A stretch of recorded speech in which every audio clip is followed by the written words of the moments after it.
og velkommen til Lone Lunds Heart Talk, som denne gang sendes fra Mexico i Playa del Carmen, hvor jeg er nede og undervise 14 unge mennesker i personlig udvikling og kompetenceafklaring.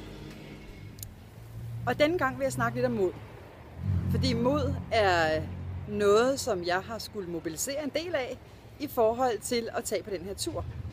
Fordi i mit forholdsvis lange liv, så har jeg nærmest ikke været over Atlanten kun en eneste gang for 20 år siden. Så selvom jeg, da jeg fik ideen til at tage afsted, var vældig begejstret og kunne mærke, at det var det rigtige, så jo tættere vi kom på, jo mere kunne jeg mærke, at frygten i mig begyndte at rejse sig. Og det er lige præcis det, som er min pointe i forhold til mod. Fordi det er ikke specielt modigt at gøre de ting, som vi har nemt ved at gøre. Andre kan måske synes, det er modigt. Jeg har ofte mødt mennesker i mit liv, som synes, jeg har været vældig modig i forhold til mange forskellige ting. Sige mit job op, føde mine børn hjemme, starte som selvstændig. Men for mig var det ikke modigt. Fordi for mig var det noget, jeg kunne mærke helt ind i mine celler, var det rigtigt for mig. Og så er det ikke specielt modigt. Der, hvor det virkelig er modigt, det er der, hvor vi kan mærke, det er rigtigt, men hvor vi er skræmt til døde over tanken om at skulle gøre det. Det er der, vi for alvor får brug for at mobilisere vores mod. Det er der, vi for alvor får brug for at gøre det, selvom vi kan mærke, at frygten kommer snigende og gør alt, hvad den kan for at prøve at holde os tilbage. Helt konkret, så gav det sig udslag i blandt andet op til den her tur, at jeg udover at jeg kunne mærke, at jeg ikke følte mig sådan rigtig tilpas i mig selv, så blev jeg også meget, meget syg med influenza.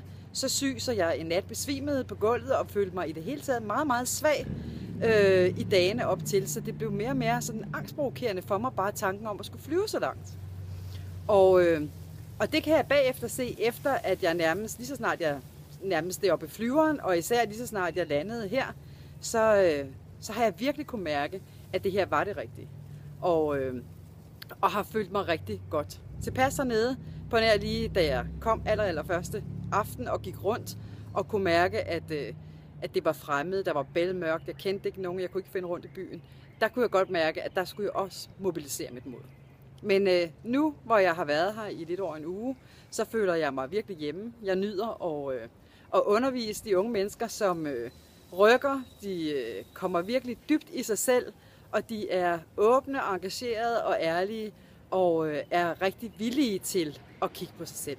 Så det er en fantastisk fornøjelse at få mulighed for at påvirke mennesker i den alder til at blive mere sig selv, og blive mere tro mod deres hjerte, blive mere tro mod deres autentiske kerne, så de kan bruge hele resten af deres liv på at være dem, i stedet for, som jeg selv, og sikkert mange af jer, der kigger med, har brugt en hel del tid på ikke at være selv, og i hvert fald i nogle sammenhænge give udtryk for at være en anden, eller i hvert fald give udtryk for vores lidt mere pæne sider, og så gjort alt for at gemme de sider væk, som vi ikke har brugt os om. Det jeg vil opfordre dig til her på denne Heart Talk, det er at kigge på, hvad har du i dit liv lige nu, som du egentlig har rigtig, rigtig lyst til at gøre, men som du er skræmt fra vid og sans, eller bare har en sådan modstand på at gøre. Fordi det er ofte der, du vil finde guldet. Det er ofte der, at livet prøver at bevæge dig hen, men der bare er nogle gamle mønstre i dig, der gør alt, hvad de kan for at holde dig tilbage. Jeg håber, at du er blevet inspireret af denne lille video i dag. Og ja, der er lidt meget larm her i Mexico, så jeg håber, du kan høre, hvad jeg siger alligevel. Men jeg håber, du er blevet inspireret, og har du lyst til at lade andre blive inspireret, så er du meget velkommen til at dele videoen på Facebook, lægge en kommentar. Ja, du er velkommen til at sende det videre. Ha' en rigtig dejlig dag, og på gensyn igen på næste fredag, som også vil være fra Mexico, fordi der vil jeg stadig være. Ha' det rigtig godt. Hej.